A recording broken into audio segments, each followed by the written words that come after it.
do site da Universidade de Valladolid, em que eu só queria destacar algumas coisas, né, da universidade, que primeiro que ela tem... A universidade se chama Universidade de Valladolid, que é uma cidade daqui da Espanha.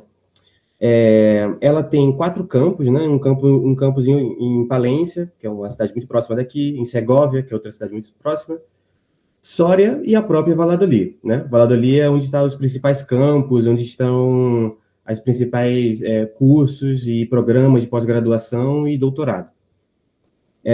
Uma coisa interessante é que o ano de fundação dessa universidade foi em 1241. Então, ela tem quase 800 anos de idade. Atualmente, ela tem 68 cursos de graduação, 15... É porque eu estou tampando aqui um pouco. Tem programas de estudo em conjunto com outras universidades, né, da própria Espanha, nesse caso aqui. E tem 65 mestrados, 29 programas de doutorado, 2.480 professores e 19 mil alunos. Todos esses espalhados por esses 4 campos que eu comentei: Palência, Segóvia, Sória e a própria Valladolid, onde está a maioria desses cursos, né? E aí, eu vou passando agora para um pouco do mestrado em física. Eu peguei aqui eu conversei com o meu antigo coordenador, quando eu fiz o mestrado, né? O coordenador do mestrado em física, e falei que ia fazer algo assim, e ele me enviou a apresentação do curso acadêmico desse ano, que está muito parecido ao que eu fiz ano passado. Na verdade, é praticamente a mesma coisa, né? É o mesmo programa. Então, eu vou aproveitar para falar um pouco do mestrado em físicas, um pouco da parte de como funciona um mestrado aqui na Espanha. Eu não sei se eu posso generalizar tudo que eu vou falar para a Europa, então, tudo que eu falar aqui muito provavelmente é um modelo padrão da Espanha, pelo menos. Então, no mestrado em física na Universidade de Valladolid, acontece aqui na cidade de Valladolid, e essa seria uma sessão informativa do curso acadêmico desse agora, em que eu vou falar um pouco dos dados do mestrado, como fazer pré-inscrição e matrícula. Isso eu vou passar rápido. Se vocês tiverem realmente interesse em fazer um mestrado aqui em Valladolid, aconselho que vocês entrem no site do mestrado, e tem um site, inclusive eu posso até mostrar aqui, eu tenho ele aberto. E sobre becas, tá tudo em espanhol, então eu vou ter que traduzir algumas coisas. Beca significa bolsas, né? Então, eu vou falar um pouco sobre bolsas também. A estrutura do curso, né? O trabalho de fim de master, que para gente, eu digo, para nós brasileiros, é a dissertação, aqui eles chamam de TFM, né? Que é o trabalho de fim de master. Pode haver práticas em empresas também no curso. Assim, o departamento de pós-graduação em física tem um contato, e a própria Valladolid como um todo tem um contato muito grande com empresas, então eles sempre tentam vincular a pós-graduação diretamente com a indústria também. E também um pouco porque eu estudo mais, mas isso aqui eu vou passar rápido. Então, um curso acadêmico aqui na Espanha, e na Europa, isso eu posso dizer, é que um curso acadêmico é um curso que tem 60 créditos europeus, né? 60 créditos de disciplina europeias. Um curso acadêmico, ele tem geralmente no máximo 1 ano e meio, ele dura realmente no máximo 1 ano e meio, mas esse meu mestrado, ele durou 1 ano. E que é o comum dos mestrados aqui na Espanha e na Europa também.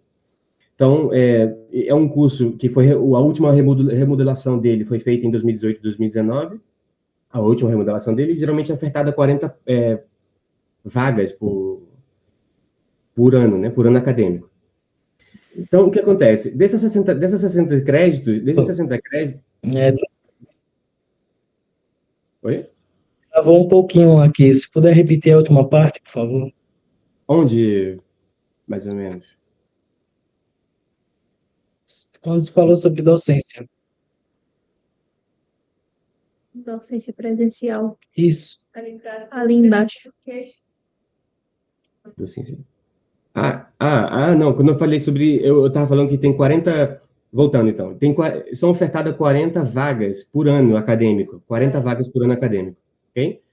Então, no mestrado. O que acontece? Raramente acontece de encher esses 40 vagas. Eu mesmo, acho que todo mundo tinha umas 20 pessoas no máximo. Então, desses 60 créditos europeus, 9 são de assinaturas obrigatórias, 33 são de assinaturas, são disciplinas optativas, e 18 créditos é o TFM, né, que é o trabalho de fim de master, que eles chamam aqui. Então, no mestrado aqui em Valladolid, eles têm 3 linhas de especialidade. Vou tentar apresentar. Acho que fica melhor assim. Então, eles têm 3 linhas de especialidade, né? A física de atmosfera e clima, tem a física matemática, cada um com seus respectivos coordenadores, né? E a física de materiais, que foi a qual eu escolhi fazer, a física de materiais. Então, esse aqui foi enfim, aqui ele fala, existem 3 períodos de inscrição, né? Existe um processo que pode ser aberto agora, em 18 de julho, então, se vocês tiverem mais interesse em querer participar, é só você entrar no site do mestrado, lá vai estar muito bem escrito, inclusive, você pode encontrar um slide como esse, explicando muito bem como fazer. O processo de matrícula é completamente gratuito, o processo de pré-inscrição, perdão, é gratuito, mas as universidades públicas daqui, quando você vai entrar, você tem que pagar uma matrícula, né? Então, ela é pública, mas tem essas características de que você paga uma taxa aqui e acolá, e uma delas é a da matrícula.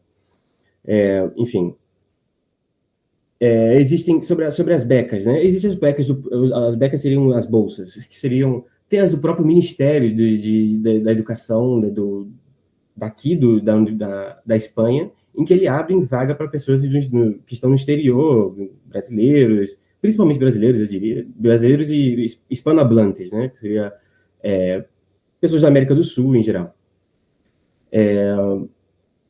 Então, existem becas de colaboração, em que você não precisa necessariamente entrar no mestrado para poder fazer uma beca de colaboração. A partir daí,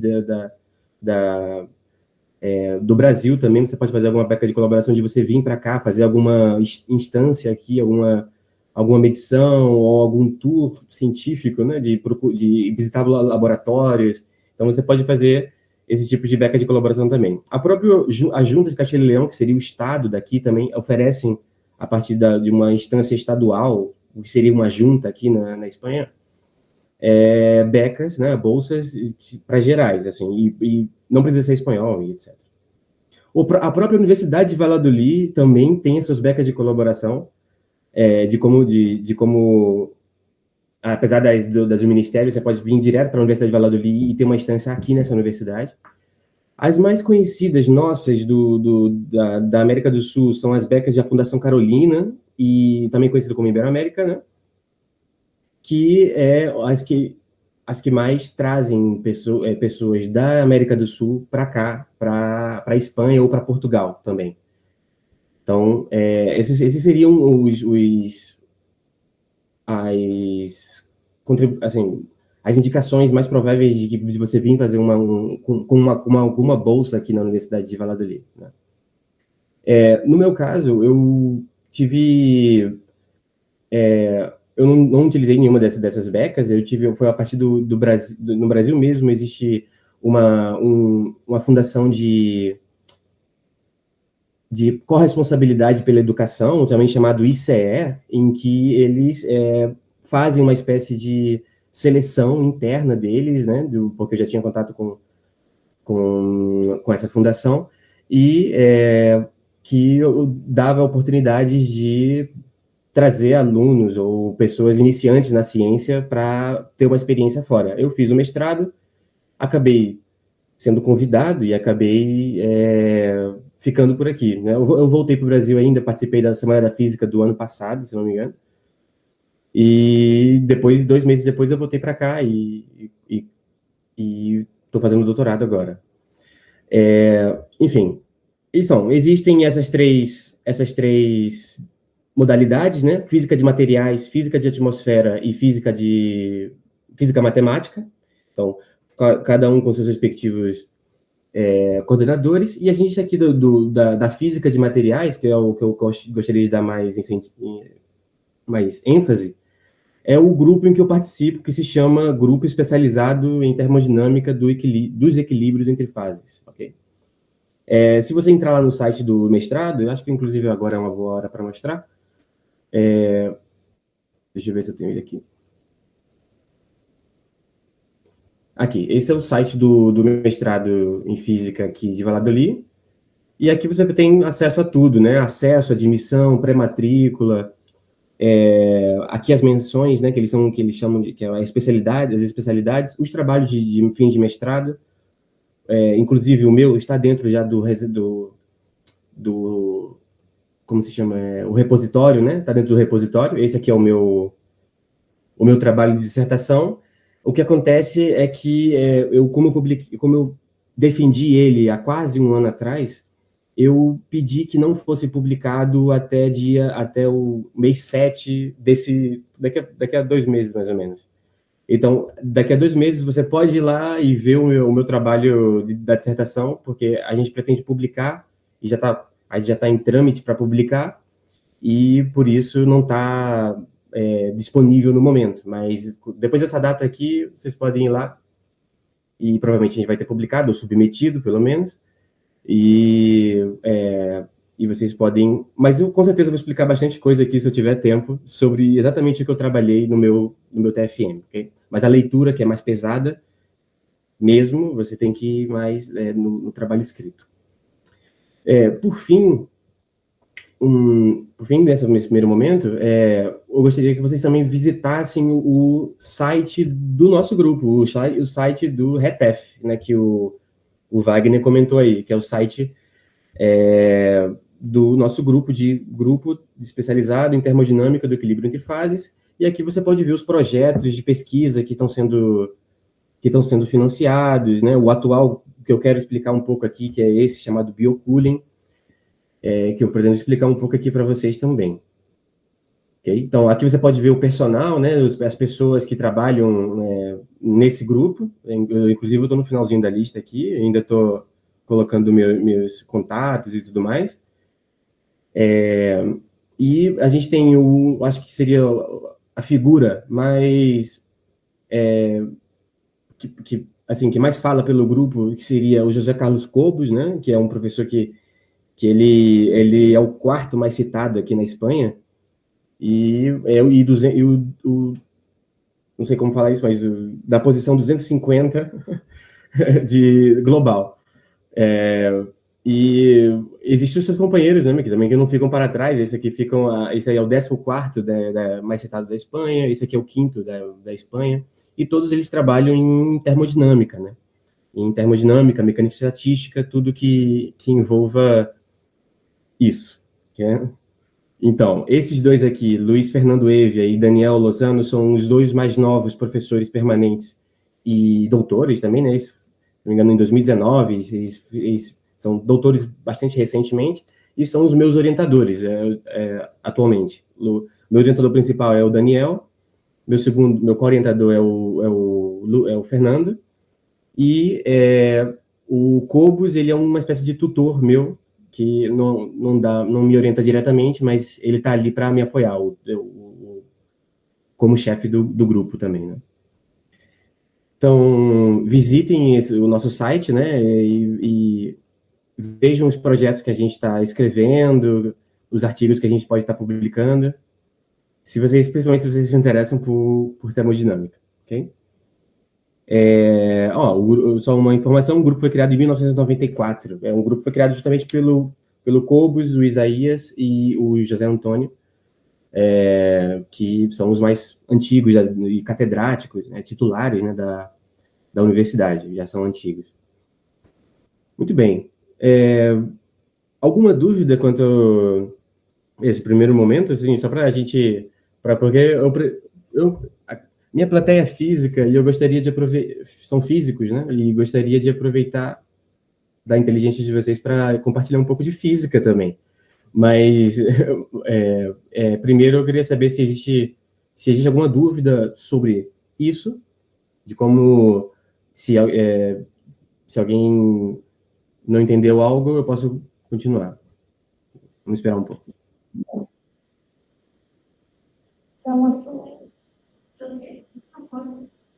Pode continuar.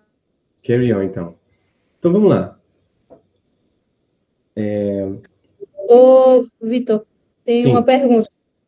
Pois não.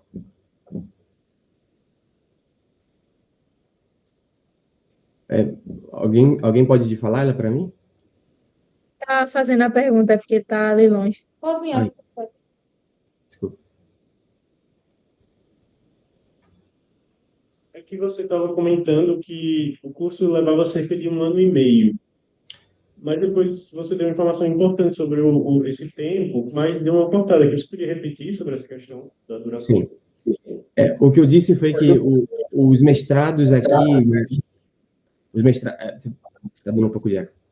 Os mestrados aqui na Espanha e geralmente na Europa duram no máximo 1 ano e meio, mas o mais comum é 1 ano. O mais comum é 1 ano. Inclusive, só para mostrar...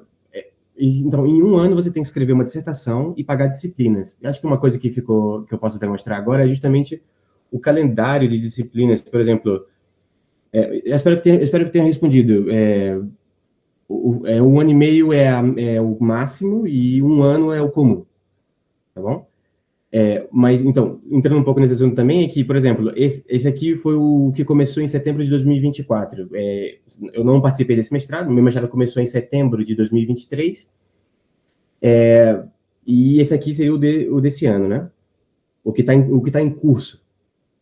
E o que acontece? As disciplinas, por exemplo, eu disse a vocês que tem 3 disciplinas obrigatórias e um monte de optativas, né? E as aulas eram justamente assim, segunda, aqui basicamente, segunda, acho que vocês, um pouco de espanhol, né? Que é isso aqui é interessante, que são alguns planetas, né? Lunes, martes, miércoles e tal. Seria segunda, terça, quarta, quinta e sexta, ok? E assim eram as disciplinas. A gente passava 2 horas em uma disciplina e 2 horas em outra, e o resto do dia em laboratório, fazendo pesquisa, passava o dia dentro da universidade, tendo aula e dentro do laboratório e já em contato com textos, com referências, com o processo de escrita, então foi realmente muito, assim, no meu referencial, para mim foi um pouquinho pesado, sim, foi um pouco pesado, mas pela velocidade em que cobram de você produção, entendeu? Então, porque em cada disciplina dessa tem uma prova, tem trabalho para entregar e tal, e tem datas de exame, como você pode ver aqui, ó, aqui é a data de exame e tal, essas que estão em vermelho são datas de exame de cada uma dessas disciplinas. E, enfim, foi esse aqui não está completo, esse aqui não foi o de... Porque geralmente o de física de materiais vai até... se você escolhe a linha de física de materiais, você vai até abril, se eu não me engano, de setembro com disciplinas. Com disciplinas, você vai até aqui. Veja, na física de materiais. Na física de materiais, você vai até abril. Eu comecei em setembro eu comecei dia 10, 13, por aí, de setembro de 2023, e fui até 4 de abril de 2024, com aulas, nesse modelo, de segunda a sexta, 2 horas de cada disciplina, né? E 2 disciplinas por dia, segunda a sexta. E de 4 de abril até a data final da segunda convocatória, porque teve 3 convocatórias 3 chamadas, né, de defesa de dissertação. Eu defendi nessa do meio, na segunda convocatória. E o dia da minha defesa foi justamente dia 24 de julho, né, para você ver como é tudo muito, muito pegado mesmo, assim, você é o tempo todo dentro de um laboratório, escrevendo informes e teoria, e foi assim, para mim foi bastante corrido mesmo. Alguma dúvida mais?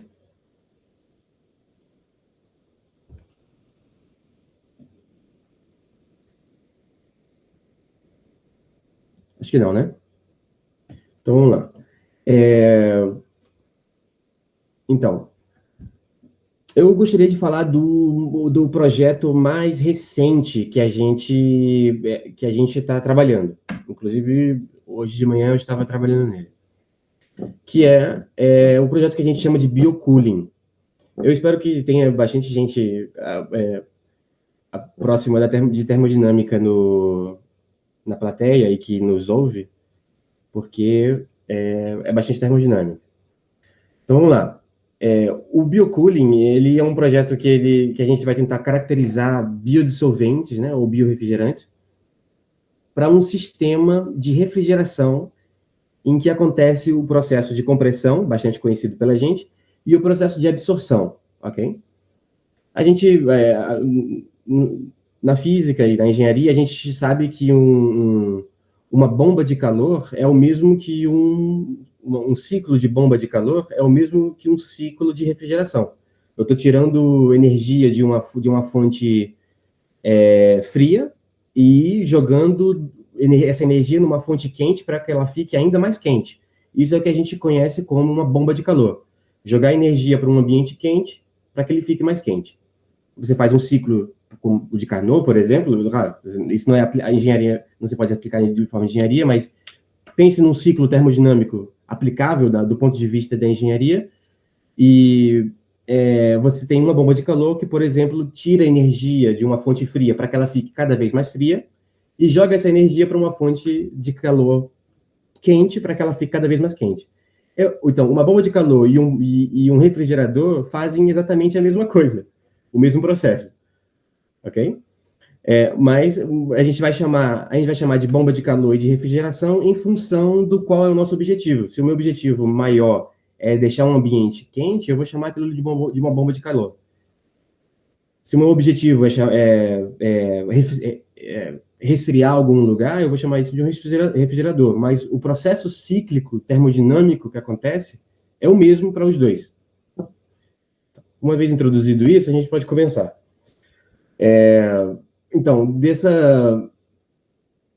um conteúdo rápido que eu queria te mostrar aqui os membros, né, desse projeto, muito rápido, que eu já mostrei alguns, e um pouco de contextualizar o projeto, né, de como ele foi pensado e por quê, e o próprio biocooling, né, o próprio projeto. Então, começando com os membros, eu já falei de alguns, a própria Universidade de Valladolid, ao qual eu faço parte como estudante de doutorado, o grupo RETEF, né, que é o nosso grupo, e a gente tem uma parceria com a França, uma colaboração com a França, numa universidade que está próximo em relação à fronteira que divide Espanha e França, que é lá no Instituto de Química de Clermont, na França. E um grupo que pertence a esse instituto é um grupo chamado TIM, que é de termodinâmica e molecular interactions, né, interações. Então, a gente está fazendo em colaboração com esse laboratório também, para poder obter as medidas e tudo mais. Então, um pouco sobre mim, acho que você já falei um pouco, né? Meu nome é esse, eu sou formado em engenharia mecânica, tenho um mestrado em física de materiais e participo desses grupos aos quais eu já falei. O financiamento desse nosso projeto vem do Ministério da Ciência, e Inovação e Universidades do governo espanhol, e, lógico, e o governo espanhol, por sua vez. Vitor, deu uma cortada quando tu fosse falar sobre tu. Tu podia repetir, por favor? Sim. Não, na verdade, eu não falei nada de novo. Tudo que vocês já sabem. Sou engenheiro mecânico, fiz um mestrado em física de materiais. Atualmente sou estudante, né, na Universidade de Valladolid, no departamento de física aplicada na Espanha, e participo como pesquisador nesse grupo que eu os contei, né? Além disso, sim, eu também sou professor da Universidade de Burgos, como professor substituto, em que eu estou substituindo uma professora que teve que pedir uma licença, e acredito que até janeiro do ano que vem, eu vou estar como professor substituto nessa universidade, também ensinando a engenheiros, né, no departamento de eletromecânica da Universidade de Burgos. Enfim, quem financia esse nosso projeto, que a gente chamou de Biocooling, é justamente o Ministério da Ciência, Inovação e Universidades do governo espanhol, e o governo espanhol, por sua vez, tem a sua colaboração com a União Europeia e a Agência Estatal de Investigação da União Europeia e tudo mais. Uma própria instituição de financiamento francês também está ajudando o laboratório, principalmente francês, né, nesse nosso projeto de pesquisa, e que se chama La Région, que eu não vou ousar tentar falar francês aqui. Então, um contexto... Vocês vão me perdoar porque vai estar tudo em inglês, mas eu pretendo traduzir o máximo que eu puder. O contexto e o início desse projeto foi justamente uma coisa que já está muito bem estabelecida na literatura de engenharia e de física, ou de física aplicada, como você preferir, é o fato de que o dióxido de carbono ele é uma alternativa como fluido de trabalho em um ciclo de refrigeração, um ciclo específico. Esse ciclo se chama ciclo de vapor, né, de compressão de vapor, um ciclo de refrigeração por compressão de vapor, em que você tem que utilizar um fluido, né, de trabalho dentro dessa máquina para que ele funcione. Então, aqui eu tenho um ciclo termodinâmico, né, e o fluido de trabalho, obviamente, ele tem suas propriedades, né, elas têm suas variações com temperatura, com pressão. Então, algo vai acontecer com o fluido enquanto ele passa por esse ciclo de refrigeração. O que acontece? Esse ciclo de refrigeração, nesse caso, o fluido de trabalho é o dióxido de carbono, né, o CO2, em que você passa começando pelo ponto 1, você comprime ele até um estado de maior pressão. Você deixa que esse fluido passe por um trocador de calor de forma a condensar, né? Então, do ponto 2 ao ponto 3, esse dióxido de carbono vira líquido, ele condensa, e uma vez condensado, a gente expande ele numa válvula de estrangulamento, que também é chamada válvula de expansão.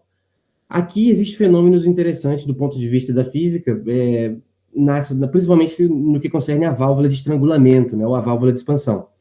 Existe um coeficiente importante na física e na termodinâmica, que se chama o coeficiente de Joule-Thomson, que é o quanto um fluido resfria quando você submete ele a uma expansão brutal. Ou seja, uma válvula de estrangulamento recebe o nome desse nome justamente por causa de que você tenta estrangular o máximo possível o fluido por um bocal muito pequeno, e ele acaba se expandindo contra uma pressão muito grande. Quando acontece isso, os fluidos tendem, a certas condições de temperatura e pressão, a se resfriar.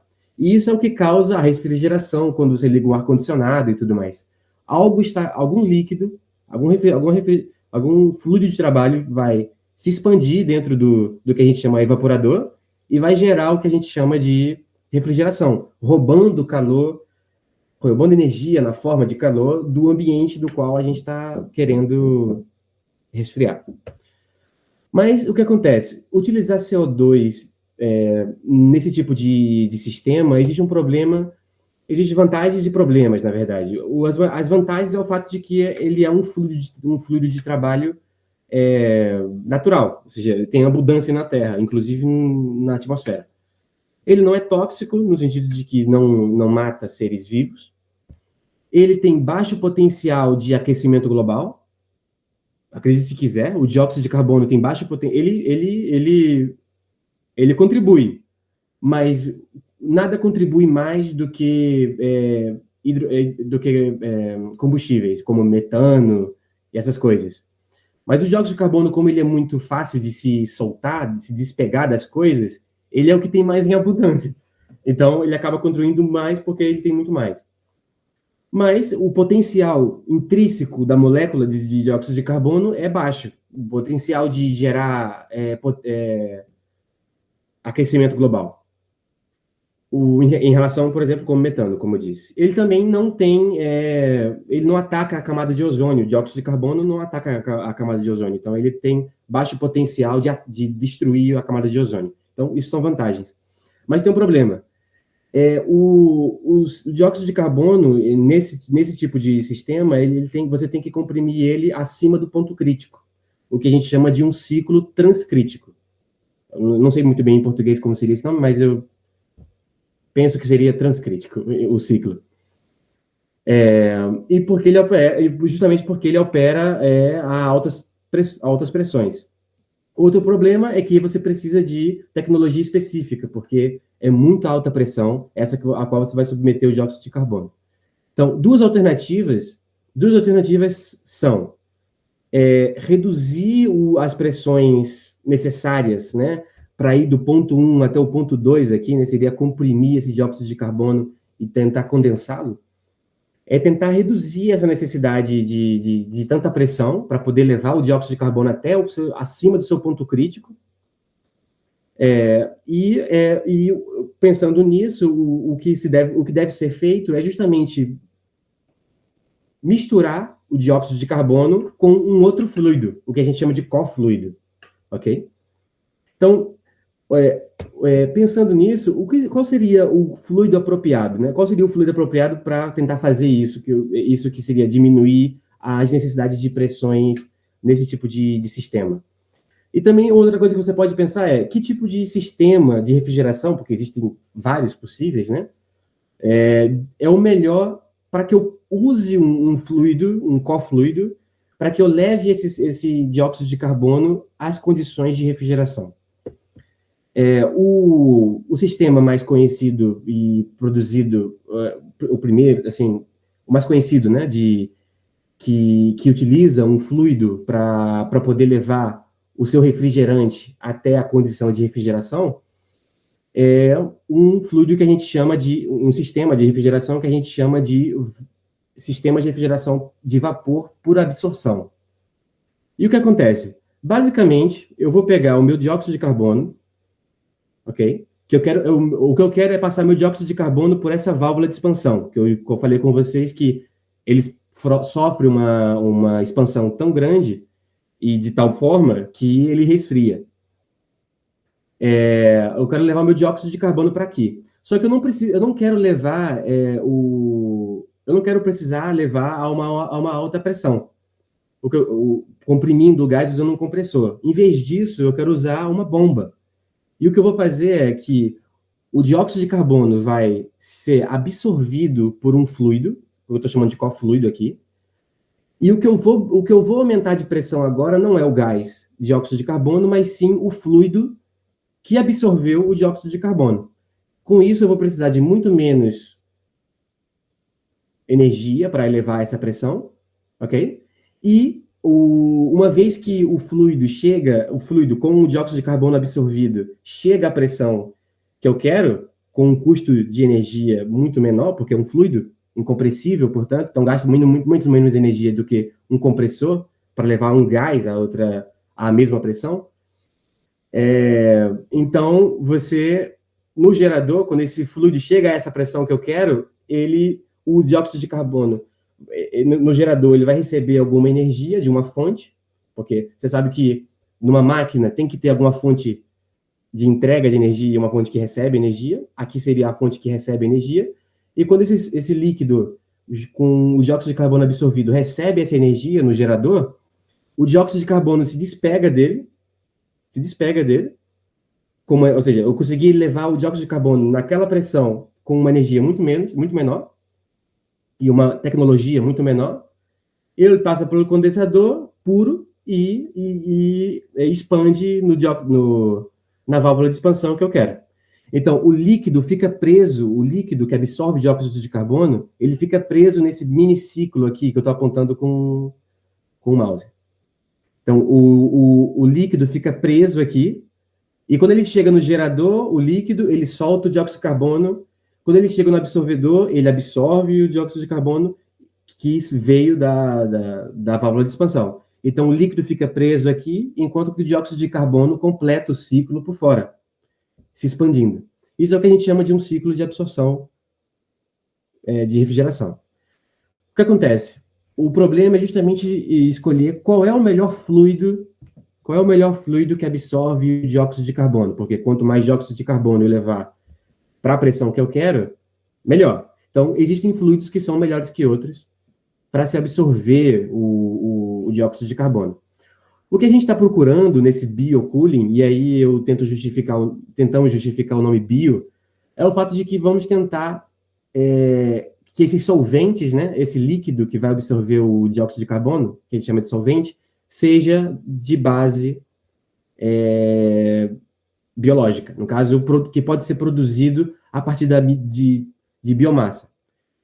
Então, e que seja, claro, amigável, né, ao ambiente e que seja biodegradável.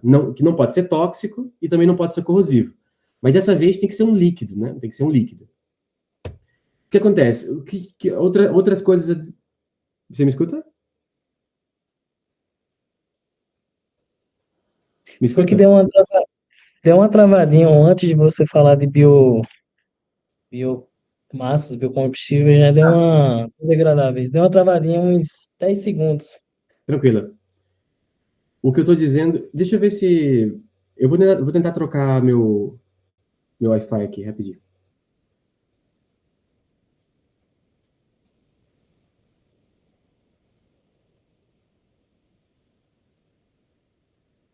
Me escuta? Vamos lá. Então, esse líquido que vai absorver o dióxido de carbono, que eu estou tentando levar essa pressão aí, ele tem que ser bioamigável, né? E aí eu tento justificar esse nome bio do biocooling. Ele tem que ser produzido a partir de fontes de biomassa, não pode ser tóxico, não pode ser corrosivo, tem que ser o mais amigável possível ao ambiente, né? E quem participa dele, como nós.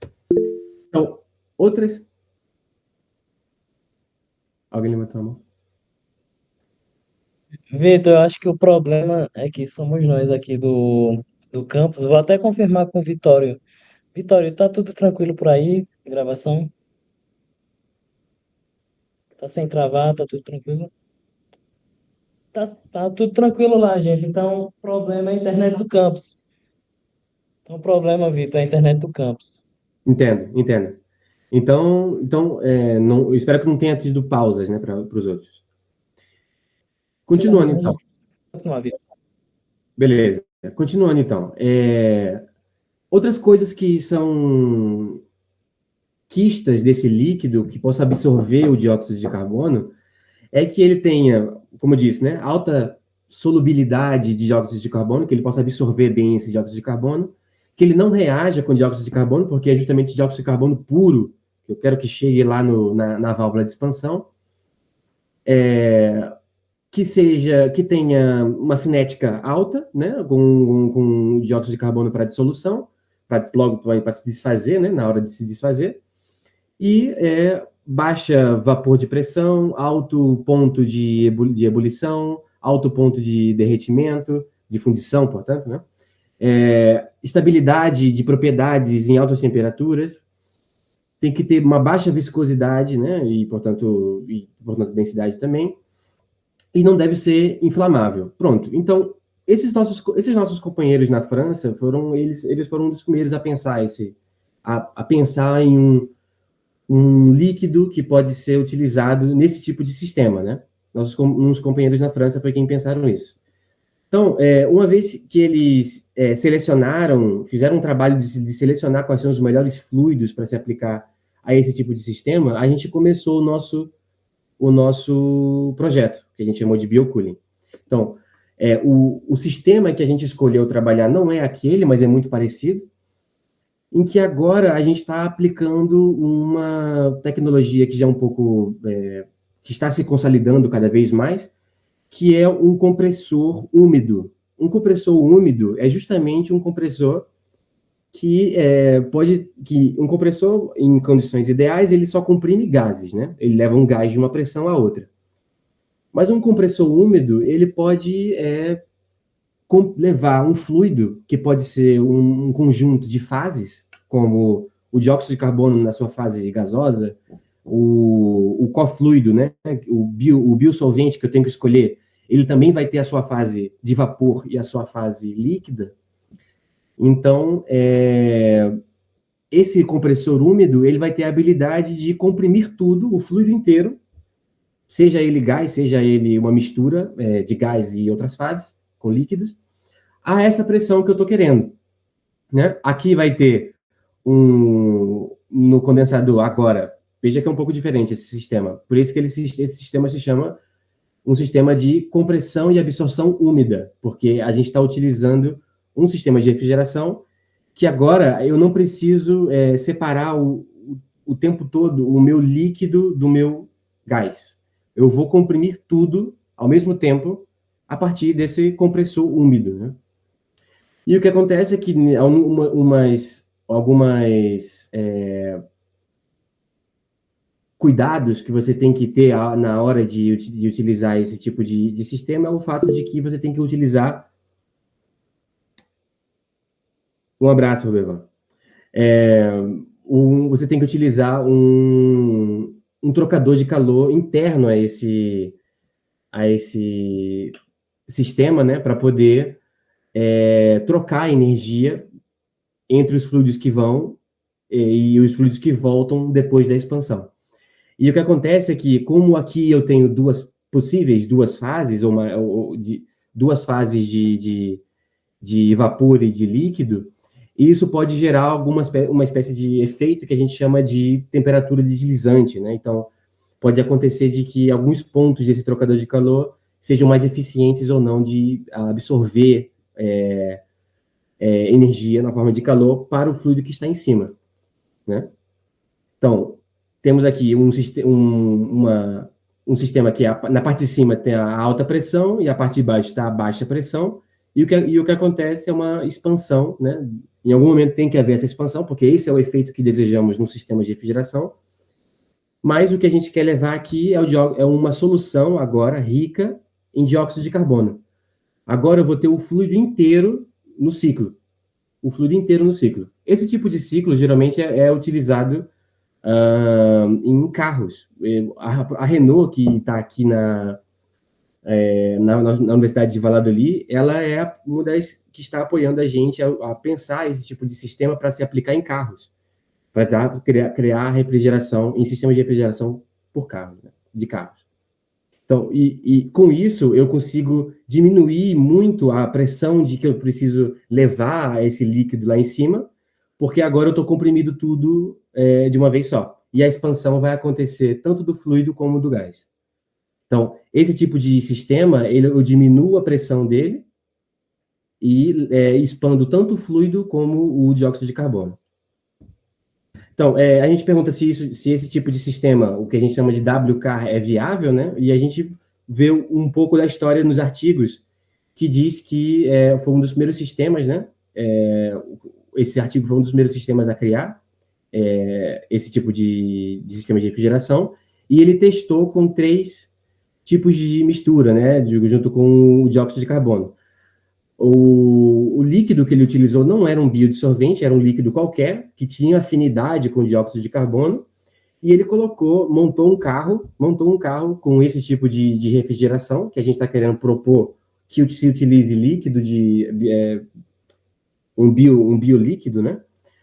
E ele fez medições da eficiência desse ciclo, utilizando esses líquidos aqui, que tem uns nomes bastante complicados, né? Então, ele percebeu que quando a velocidade do carro estava numa autovia, a temperatura ambiente influenciava no processo do ciclo e fazia com que a capacidade de refrigeração era a menor possível, né? Embora o ar fique bastante gelado quando a gente está andando na autovia, mas a eficiência com que o sistema trabalha é a menor possível, embora a sensação que a gente tem de refrigeração é a máxima. E quando a gente está numa condição de temperatura muito quente, que você não tem vento batendo naquele carro e você utiliza esse tipo de sistema de refrigeração, você percebe que a eficiência é a máxima possível, né? Então, esse tipo foi uma das performances que esse senhor, né, ele calculou para um carro, nos anos 2000. Mas o que acontece é que para modelar esse sistema e os valores de energia interna, entalpia, enfim, principalmente energia interna e entalpia, ele utilizou diagramas qualitativos, né? Então não tem como ser bastante preciso nessas contas que ele fez aqui. Ele utilizou diagramas de Euler, que são diagramas qualitativos para tentar prever quanto vale essas energias em cada ponto daquele sistema. Então, até agora, né, esses tipos de estudo em que você tenta prever as propriedades de um fluido para colocar ele dentro de um sistema, ele continua sendo a ordem do dia de físicos e químicos, né? E o que a gente quer é justamente saber quanto vale essas propriedades em cada ponto, para que a gente possa saber de forma mais confiável os valores de eficiências desse ciclo. Então, esses valores aqui são bastante qualitativos nesse artigo. Então, se eu passar um pouco mais para frente, e daí a gente tem o nosso projeto do Biocooling, em que eu tenho meus dois orientadores, né, Fernando Eivia e Daniel Lozano, e eles são os meus dois orientadores, que são os coordenadores desse projeto. Então, a nossa visão é justamente integrar essa mistura de dióxido de carbono a um líquido que seja biodegradável, né, e bioamigável, né, e para que ele trabalhe como um fluido de trabalho desse tipo de sistema que a gente quer aplicar, principalmente em carros, né? Então, o que a gente precisa, primeiro, são medir, né, e modelar essas propriedades físicas em cada ponto do ciclo. A gente precisa saber quanto vale as energias daquela mistura, porque a gente precisa saber quanto de energia vai ser roubado do ambiente frio. A gente precisa quantificar exatamente quanto vale cada coisa em cada ponto do ciclo, né? Então, para isso, a visão do nosso projeto é justamente fazer essas medidas em cada ponto do ciclo e tentar modelar o comportamento do líquido, né? Do líquido junto com a sua fase vapor, né? Então, para isso também a gente também quer fazer uma performance das trocas energéticas pelos trocadores de calor, e para isso a gente precisa fazer simulações. Então, basicamente, essa aqui é a visão que a gente quer fazer, que a gente está tendo no projeto, e é fazer isso. Então, os líquidos que foram escolhidos são esses, eu não vou tentar repetir. Esse daqui é o que a gente começou a medir, inclusive hoje de manhã eu estava medindo propriedades de entalpia, densidade e tudo mais desse líquido, em mistura com dióxido de carbono, para poder prever justamente quais são as condições que esse líquido vai estar uma vez que ele está dentro desse ciclo que eu expliquei para vocês antes. Então, o primeiro líquido que a gente escolheu é o que a gente chama de GVL, né? Eu acho que no Brasil chama GVL. E ele tem essa forma aqui, e a gente vai misturar ele com dióxido de carbono e tudo mais. Então, a gente pode ver o ponto de ebulição, o ponto de fundição, a viscosidade, são dentro de padrões que podem estar dentro de um sistema de refrigeração.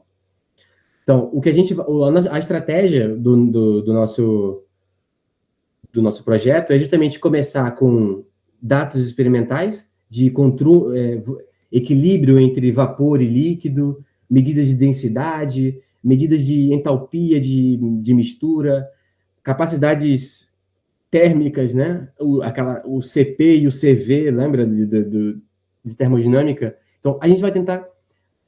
no nosso laboratório, nesse exato momento, a gente está tentando prever todos os valores possíveis dessas misturas no equilíbrio líquido e vapor, e fazendo todas as medidas, né, para conhecer como se comportaria esse fluido uma vez colocado nesse ciclo. Então, uma vez que a gente tem esses valores, a gente vai colocar ele dentro de um modelo termodinâmico, pode ser uma equação cúbica, né? Uma equação de estado cúbica. Você sabe que uma equação de estado cúbica basicamente é uma expansão do virial truncada na terceira expansão. Então, existem alguns modelos chamados Peng-Robinson, tem o próprio Van der Waals também, é uma equação cúbica. Então, você pode tentar modelar esses dados utilizando o modelo de Van der Waals, o modelo de Peng-Robinson, uma expansão de virial até terceira ordem. Você pode utilizar também equações estatísticas para tentar modelar e prever uma espécie de ajuste para esses líquidos. Uma vez que a gente tem esses valores de modelação, a gente simula o nosso sistema e a gente se pergunta se comportou como desejado. Se se comportou, a gente segue buscando novos líquidos, né, de biodissolvíveis que melhorem isso. Se não, o próprio modelo vai oferecer para a gente uma relação de interação e estruturas, né, da propriedade do líquido, e mesmo que não, a gente vai procurar novos líquidos a partir do que a gente já conhece, a partir dos modelos e dos dados, propor novos líquidos que tenham afinidade com dióxido de carbono e que possam ser colocados nesse tipo de ciclo. Então, a maior parte do projeto e a mais longínqua que a gente está nela agora é a parte experimental, em que a gente tem que calcular tudo ponto a ponto, e isso vai durar basicamente, acho que até o ano que vem, muito provavelmente. As expectativas de que a gente tem que calcular essas propriedades num intervalo de 1 até 60 bares. Então, a gente vai trabalhar a pressões até 60 bares. A expectativa de intervalo de temperatura que vai ser trabalhado vai ser entre menos 20 até 70 graus Celsius. Então, a gente precisa varrer todo o espectro de temperatura e pressão desses fluidos para poder entender como eles se comportariam dentro desses sistemas. Aqui eu tenho uma imagem esse é um laboratório lá na Universidade de Valladolid, onde eu trabalho, e a gente utiliza esse tipo de seringa, esse tipo de bomba de seringa para poder fazer as misturas, né? Aqui eu tenho um sistema de como a gente utiliza essas bombas de seringa, e uma vez que a gente conecta essas bombas de seringa, o dióxido de carbono e o biodissolvente que a gente quer usar, a gente coloca ela em contato com um aparato de medição.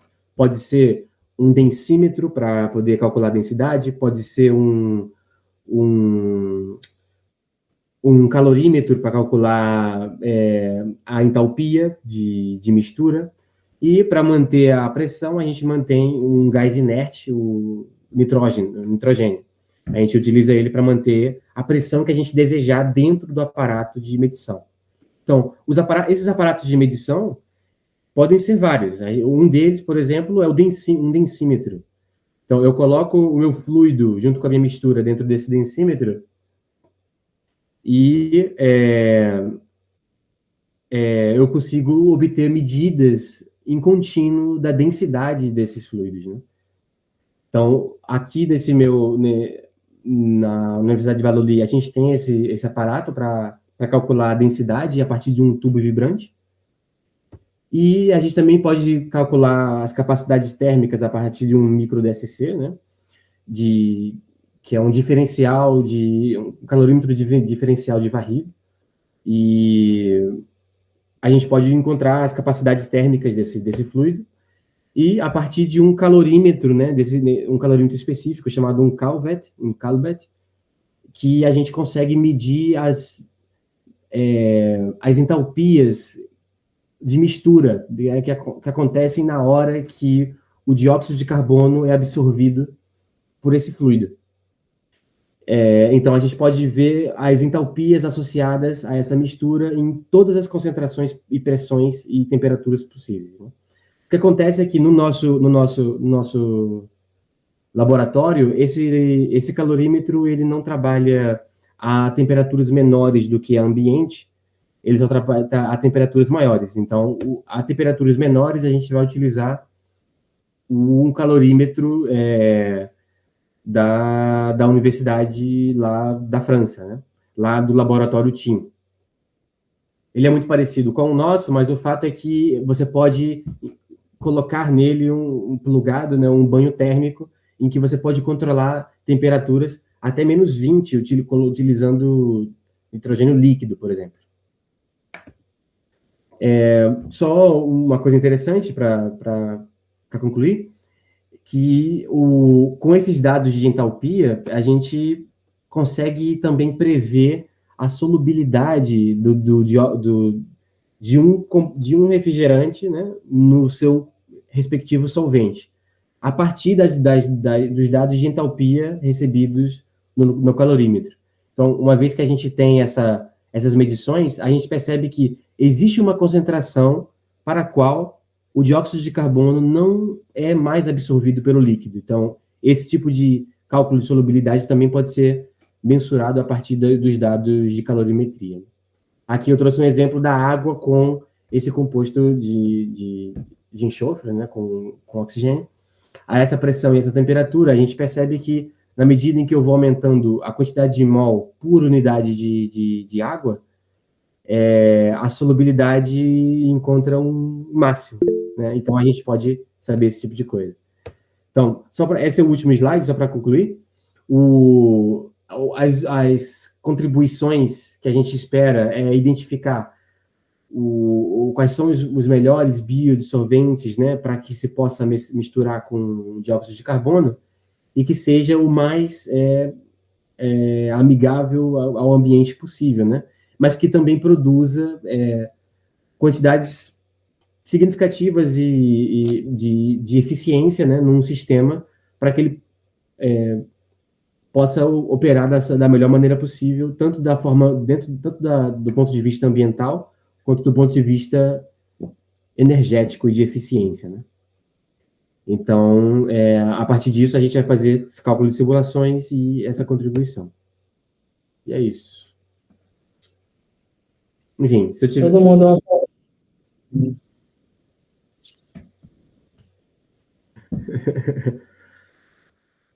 Agradeço muito por todos que vieram e escutaram. E eu espero...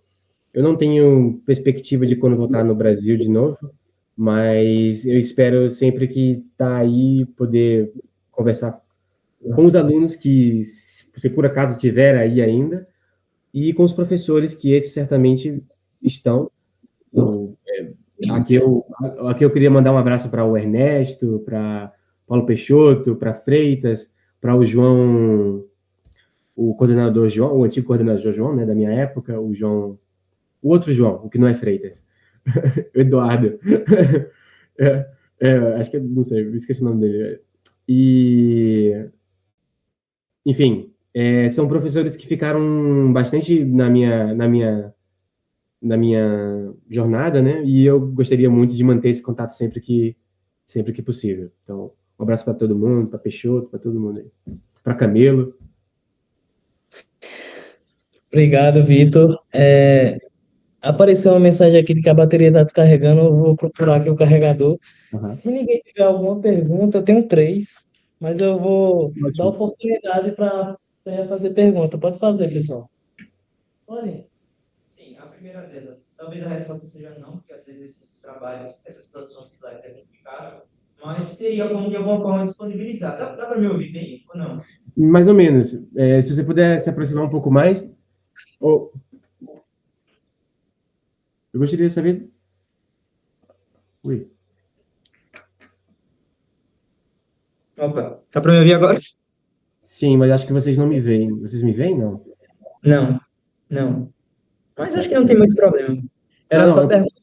Pode dizer. Eu estou me conectando de novo aqui. Pode falar. A primeira pergunta era sobre o slide, se teria como disponibilizar de alguma forma, ou se... Pronto. E a segunda...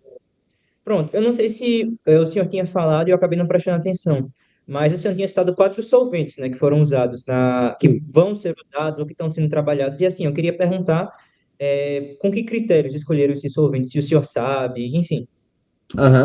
Boa pergunta. Seu nome? Hernandes. Hernandes. Obrigado, Hernandes. Então, deixa eu ver se eu encontro aqui. Os critérios é justamente esses que... veja, os fluidos que foram selecionados, de fato, não foram selecionados pelo nosso projeto. Já houve um trabalho anterior dos nossos companheiros que estão na França, que identificaram, lógico, os critérios são basicamente esses, que eles não podem reagir com dióxido de carbono, tem que ter uma cinética boa com dissolução, tem que ter os pontos de ebulição e de fundição apropriados para que a solubilidade aconteça. Então, esses testes, se eu não me engano, eles utilizaram num primeiro modelo qualitativo, ok? Porque o quantitativo está entrando agora que a gente está começando a obter os valores exatos experimentais. Os primeiros valores qualitativos e indicações foram utilizados, se eu não me engano, mais de 100 fluidos foram os primeiros testes. Mas uma vez que, a partir desses testes, como eu disse, de uma certa medida qualitativos, foram que basicamente tem que passar por esse crivo, né, que eu estou dizendo aqui, não pode ser inflamável, tem que ser baixa viscosidade, tem que ser produzido a partir de biomassa, né, tem que ser produzido a partir de biomassa. Então, a lista vai diminuindo, né, das possibilidades. Mas, basicamente, foi a partir esses foram a lista, né? Enfim, os nomes de químicos, né? Eu sou físico, eu gosto bastante de química, mas esses nomes, assim, eu evito pronunciar.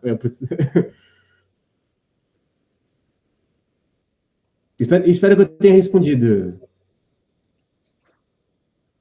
Vitor, eu tenho uma pergunta que é uma sobre a questão da O seu nome é Wagner? Tô brincando. Sobre o teu nome? Oi? Hernandes perguntou. Não, eu tô falando do seu nome, eu tô brincando. O seu nome é Wagner, esse aí, eu tô brincando. Pode dizer. Então, Diz. duas perguntas. Uma é sobre qual é o papel da física. Eu fiz essa pergunta porque eu tenho interesse em física ambiental. E outra pergunta é, o pessoal que está aqui no auditório, como é que eles poderiam, assim como você, ir para a Espanha e fazer um mestrado e um doutorado aí? Veja, eu acredito... Repete a primeira pergunta, por favor. A primeira pergunta foi sobre... Qual é o papel da física nesse papel de progresso ambiental e como ok. fazer um mestrado e doutorado na Espanha? Ok. Eu vou começar pelo ambiental. Eu acredito que... Veja, um dado interessante, histórico até, porque você sabe que a história da física, a história da ciência, no geral,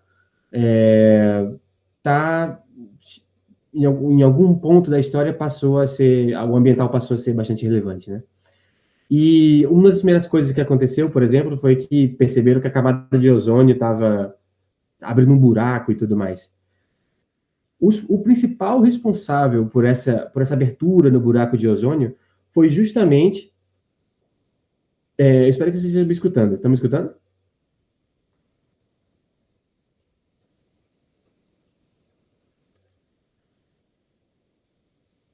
Aí mandou uma mensagem de texto assim no chat, se tá fluido a coisa.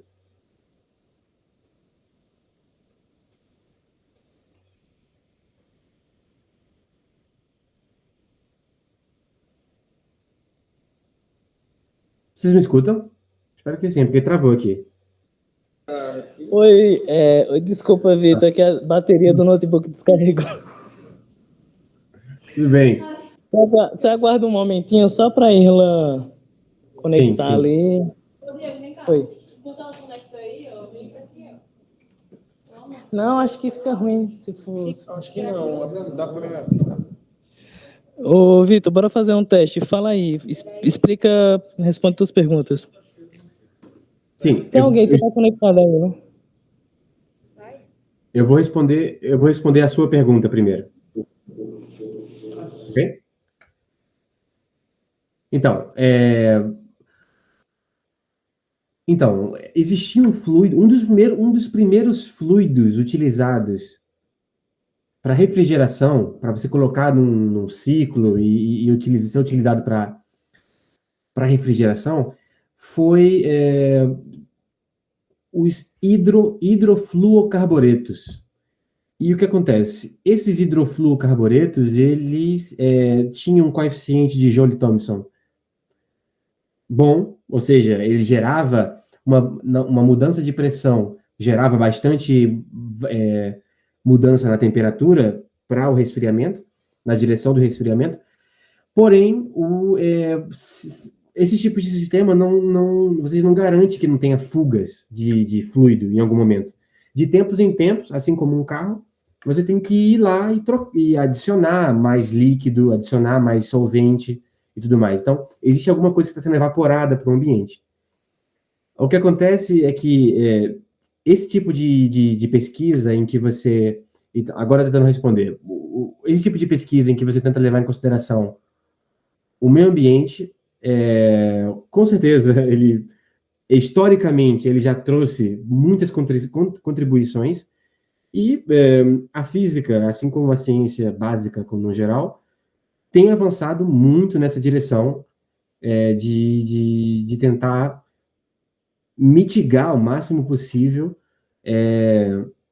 os impactos que o ser humano e as suas atividades enquanto sociedade, né, como as indústrias e tudo mais, tenha o mínimo de impacto possível. Então, assim, o óbvio é muito importante, questão da nossa sobrevivência até a longo prazo, e esses sistemas de não só de refrigeração, mas também de geração de energia, que precisam de fluidos, também precisam ser o máximo amigável possível.